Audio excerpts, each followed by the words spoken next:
اخبار تازه تاجیکستان و جهان را مستقیما برایتان پیشنهاد میکنیم. امروز 23 ینور است و امروز با شما نخست میبینیم که در برنامه کدام موضوعها را داریم. همسایگی خطرناک در حالی که مقامات تاجیکستان از قربانیان زمین لرزه شراره یاد میکنند، در یک گوشه دیگری کشور احتمال سر زدن فاجعه وجود دارد. خودمون مهنت کردیم، خونه دختیم $10,000 خرید. خیلی نه که زندگی ازبکستان. سفر 3 روزه شوکت میرزیویف به آلمان انجام یافت. ازبکستان و آلمان برای عملی نمودن برنامه و لایحه‌های چند میلیاردی به توافق رسیدند. و دادگاه به بحث عکسبرداری نامی نقطه گذاشت. پالاتای سودا و صنعت تاجیکستان به پرداخت تاوان موظف گردید. امروز در شهر ایسور به یاد قربانیان زمین لرزه فاجعه بار شراره لوحه یادگاری باز شد. در اساسی سال پیش 23 ینور سال 1989 زمین لرزه با شدت 6 بلی دهه شراره را تکان داد. در پی این زمین لرزه که ساعت 5 صبح به عمل آمد، تپه اطراف دهه با آب به بالای منزل ساکنان فرو ریخت. 226 نفر در شراره و اطراف آن زیر خاک ماند. از یک دهه کلان تنها نوزاد 6 روزه جان به سلامت برد. بعد این حادثه این نوزاد با اسم شراره معروف شد و صبح امروز او نیز در افتتاح لوحه یادگاری شرکت داشت. از شهر ایسور به نویه رودکی می رویم. اگرچه در شراره آفت طبیعی به خبر رخ داد و جان صدها نفر را برد، در نویه رودکی می توان از احتمال سر زدن فاجعه پیشگیری کرد. زیرا یکی از شاهقبرهای گاز از داخل منزل زیست دهها ساکن قسمت‌های غربی دوشنبه و نواحی اطراف می گذرد. زندگی در همسایگی لوله گاز مثل نشستن در بالای بمب را می ماند. سرانگیز نوروزشاه در همین باره می گوید.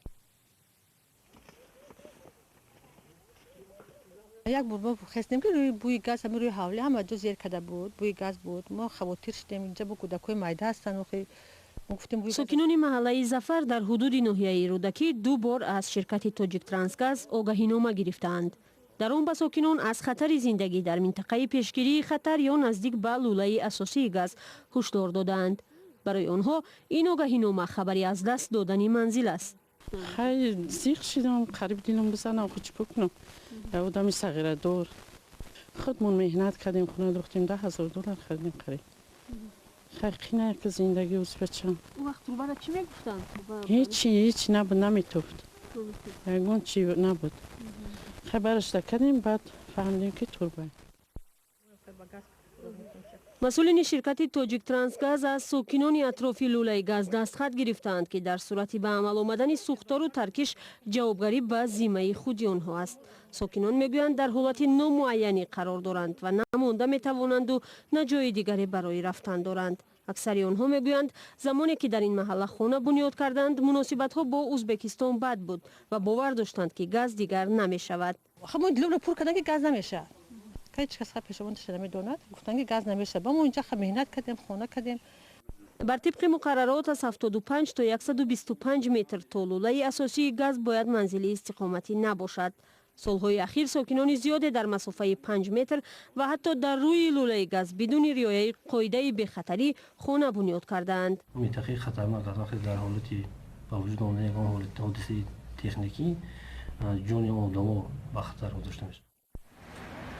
حالا مقامات تاجیک ترانسگاز از آن نگران است که با وجود آگاهی‌های پیوسته ساکنان منطقه خطرناک را ترک کردن نمی‌خواهند.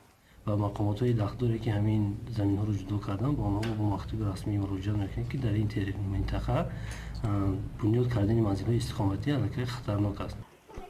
با گفته مسئولین نهاد تامین کننده گاز، یگانه راه رفع خطر از ترکیش گاز کوچ بستن مردم از موضع‌های نگهداری قبور گاز است. زیرا با باور آنها کوچ دادن لوله گاز از این منطقه خراجات زیاد می‌خواهد و امکان ناپذیر است.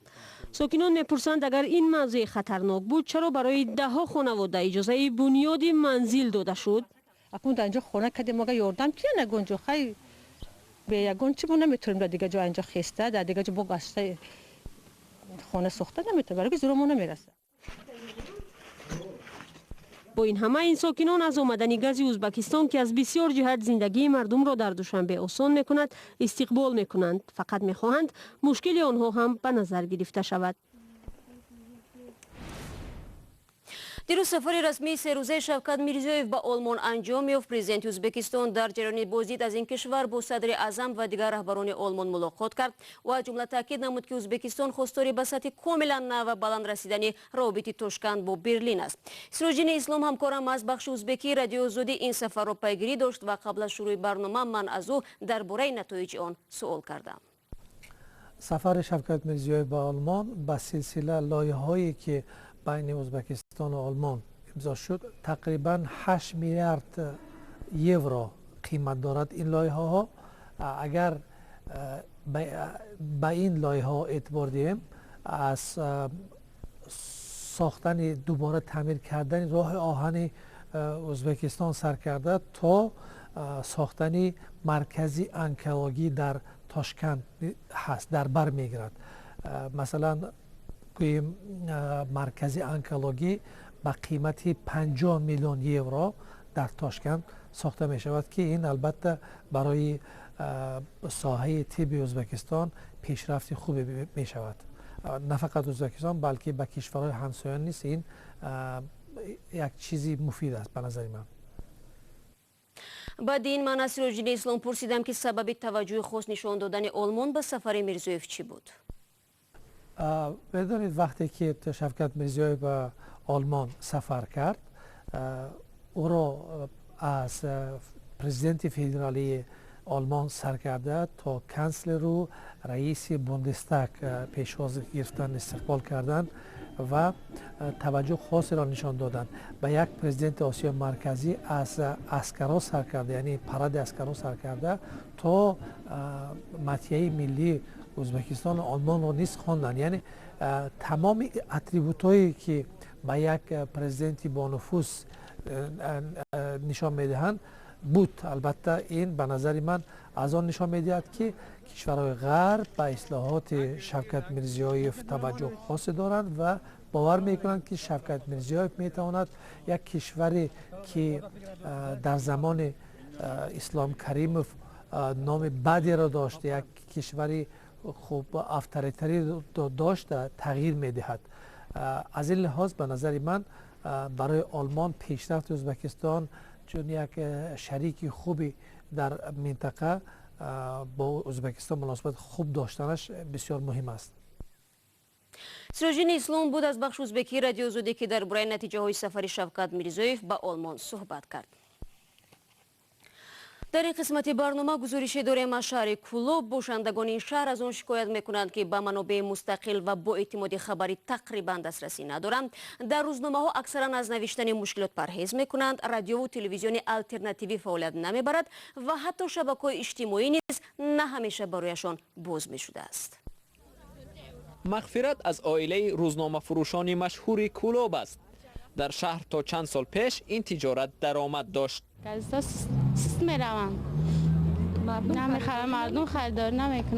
ҳоло хиёли иваз кардани шуғлашро дар сар дорад, чунки шумораи рӯзномаҳои фурӯшӣ аз ҳазорҳо ба даҳҳо коҳиш ёфтааст. газетфурӯшони Кулоб мегӯянд, як сабаби сард шудани бозор муҳтавои ҳафтаномаҳо аст. Кулоб агар ки дар бораш ки боша ҳамон халқ мехоҳад ки бихонам, ҳамон бифаҳмем ки дар бораи чӣ гуфтагӣ. бисёртар фақат дар бораи пойтахт менависанд, кӯчаҳои пойтахт. кӯчаҳои Кулоб ҳамаш фарсудаанд. ҳамаи кӯчаҳо кандагианд. Кулоб яке аз шаҳрҳои бузурги Тоҷикистон аст, вале расонаҳои маҳаллӣ қариб ки надорад. Нест ягон не радио, як телевизиони Кулоб ки ҳамон бисёртар таърифу тавсиф аст. аҳмад иброҳим 2 сол кӯшиш дорад дар Кулоб радио таъсис диҳад, аммо муваффақ нашуд. мо намедонем сабабаш чист, барои чӣ надоданд. иҷозат нашуд ки радио кунем дар минтақаи Кулоб. дар шаҳри Кулоб фақат радиоҳои давлатӣ пахш мешаванд. аҳмад иброҳим мегӯяд, ба мардум бояд манбаи мустақил ҳам иттилоот расонад. инҳо ку иҷозатнома намедиҳанд, аммо тавассути мактуб, тавассути хоҳиш аз ҳукумати ҷумҳурӣ ба идораҳои дахлдор муроҷиат кунанд ва ин радиоҳоро раҳандозӣ кунанд. инҷо замоне маркази Хатлон пресс буд, ки даҳҳо журналист дар он кор мекарданд, таълим мегирифтанд. як оҷонсии фаъол буд, ки кори худро маҳдуд кард. ҳайк мега газетаи СССР. ду газета каму беш дар бораи Кулоб менависанд. дигар ягон туш таваҷҷӯҳ надорад ки мисол дар Кулоб чӣ гап аст.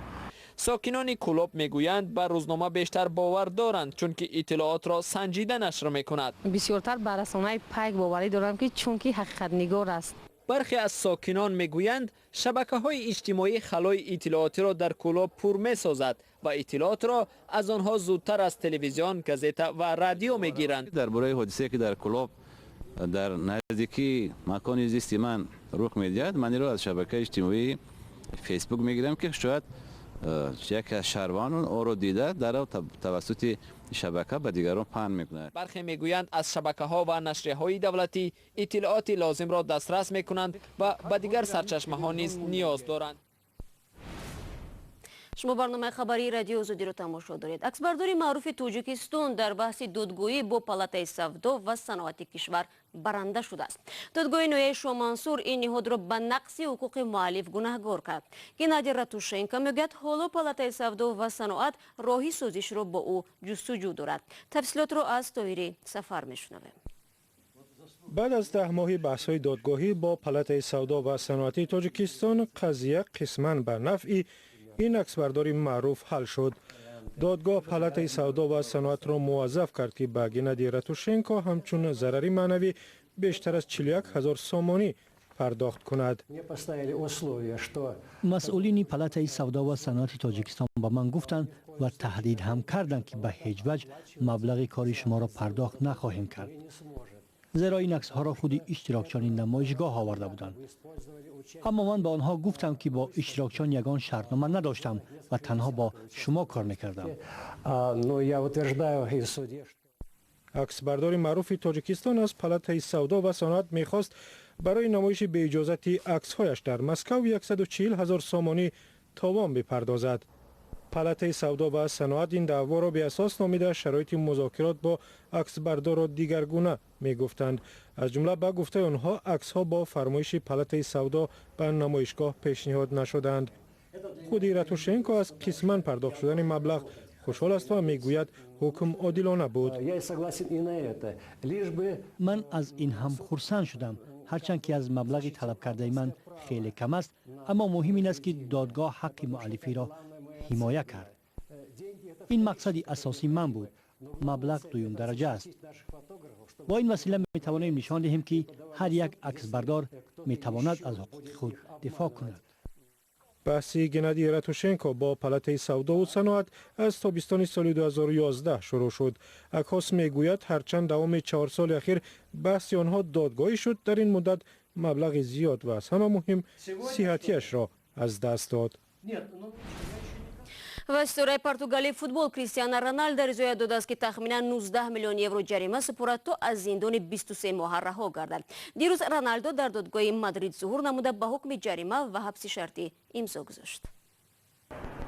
فوتبالباز دسته یوونتوس ایتالیا کریستیانو رونالدو روز 22 ینور شخصا به دادگاه مادرید آمده حکم دادگاه را اعتراف کرد. او موافقت کرد است که به خاطر سرکشی از سپردن انداز نزدیک به 19 میلیون یورو جریمه سپارد و در مقابل حبس 23 ماهه او شرطی خواهد بود. بر پایه قانون‌های اسپانیا نفری که اولین بار جنایت صادر کرده است شرطاً از آزادی محروم می شود. در گذشته دیگر ستاره‌های فوتبال دسته‌های معروف اسپانی به مثل نیم محافظتگر دسته ریال مادرید لوکا مودریچ و کاپیتان دسته بارسلونا لیونل مسی برای سرکشی از سپردن انداز مجازات شدند. در رویخط مجازات شده ها نام مربی سابق دسته ریال مادرید ژوزه مورینیو نیز به چشم می‌خورد. همه آنها با پرداخت جریمه از تعقیب قانونی جلوگیری کردند. برنده 5 کرته توپ طلایی کریستیانو رونالدو سال گذشته بعد پیروزی دسته ریال مادرید در جام قهرمانان اروپا به دسته یوونتوس ایتالیا گذشت. او یکی از ثروتمندترین ورزشکاران روی عالم به شمار می رود. تا پایان برنامه امروز چند ثانیه دیگر مانده است. برایتان خاطررسان میکنم که نوار گزارش‌های روز و جالب را میتوانید در آزادی ویدیو کانال ما در یوتیوب تماشا کنید. خبرها در سامانه ما www.azadi.org دسترسند. همچنین در شبکه‌های اجتماعی ما صفحه داریم. فردا صبح بر وقت تماشای نوید بامدادی یادتان نرود. بینندگان عزیز تا ملاقات بعدی، خدا نگهدار. هر یک شما باشید.